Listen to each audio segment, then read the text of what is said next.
भारत के 5 मुस्लिम योद्धा की कहानी जिन्होंने जान देकर दिलाई भारत को आजादी, जिनकी बहादुरी देखकर भारत छोड़कर भागे थे अंग्रेज। भारत माँ के 5 मुस्लिम बेटे जिनके सामने अंग्रेजों ने घुटने टेके, आजादी की लड़ाई में दिया सबसे बड़ा योगदान। इन 5 योद्धा को सलाम करता है हिंदुस्तान। 15 अगस्त 1947 इसी दिन भारत माँ के बेटों ने देश को गुलामी की बेड़ियों से आजाद कराया था। भगत सिंह, सुभाष चंद्र बोस, चंद्रशेखर आजाद जैसे योद्धाओं ने अंग्रेजों को भारत छोड़ने पर मजबूर किया था। आजादी की इस लड़ाई में लाखों मुसलमान भी शामिल थे। आज हम आपको उन 5 मुसलमान योद्धा की कहानी दिखाएंगे जिनकी बहादुरी के सामने अंग्रेजों ने घुटने टेक दिए थे।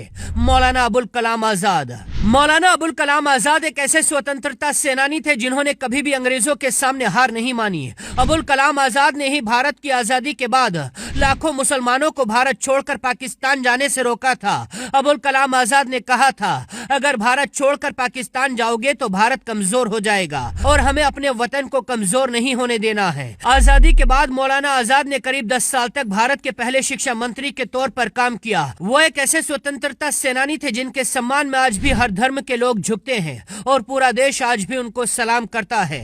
मौलाना मोहम्मद अली जौहर। मौलाना मोहम्मद अली जौहर उन स्वतंत्रता सेनानियों में से हैं जो अपनी आखिरी सांस तक देश की आजादी के लिए संघर्ष करते रहे। मौलाना अली जौहर ने 1911 में अंग्रेजी अखबार निकालकर अंग्रेजों की चालबाजियों का पर्दाफाश किया था और आजादी के संघर्ष को मजबूत किया था। उन्होंने उर्दू भाषा में भी एक अखबार निकाला था जिसने इनकलाब का काम किया। उनके अखबारों में लिखे लेखों ने पूरे आंदोलन को पलट दिया था। अंग्रेजी शासन के खिलाफ लिखे गए उनके लेखों के लिए उन्हें जेल में डाल दिया गया। इसके लिए उन्हें 5 साल की सजा सुनाई गई, लेकिन जब वो जेल से रिहा हुए तो अपने घर नहीं गए, अमृतसर पहुंचे जहां आजादी के आंदोलन में शामिल हुए।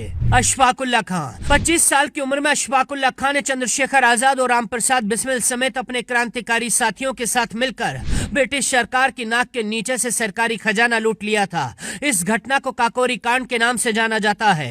काकोरी कांड के लिए ही अशफाक उल्लाह खां और उनके साथियों को फांसी की सजा सुनाई गई थी। अशफाक उल्लाह खां अपने आखिरी सांस तक अंग्रेजी हुकूमत के खिलाफ लड़ते रहे और भारत की आजादी के लिए संघर्ष करते रहे और हंसते हंसते फांसी के फंदे को चूम लिया। यूसुफ मेहर अली। 23 सितंबर 1903 को मुंबई में जन्मे यूसुफ मेहर अली बचपन से ही क्रांतिकारी आंदोलनों का हिस्सा बन गए थे। यूसुफ मेहर अली ने ही साइमन गो बैक का नारा दिया था। जब अंग्रेजों के खिलाफ देश अंतिम लड़ाई लड़ने के लिए तैयार था, तब गांधी जी को इस लड़ाई के लिए एक ऐसा नारा चाहिए था जो एक ज्वाला का काम करे और देश के सोए हुए नागरिकों को भी अंग्रेजी शासन के खिलाफ खड़ा कर सके। तब यूसुफ मेहर अली ने ही क्विट इंडिया का नारा दिया था। मौलाना हसरत मोहानी। मौलाना हसरत मोहानी यूपी के उन्नाव जिले में पैदा हुए।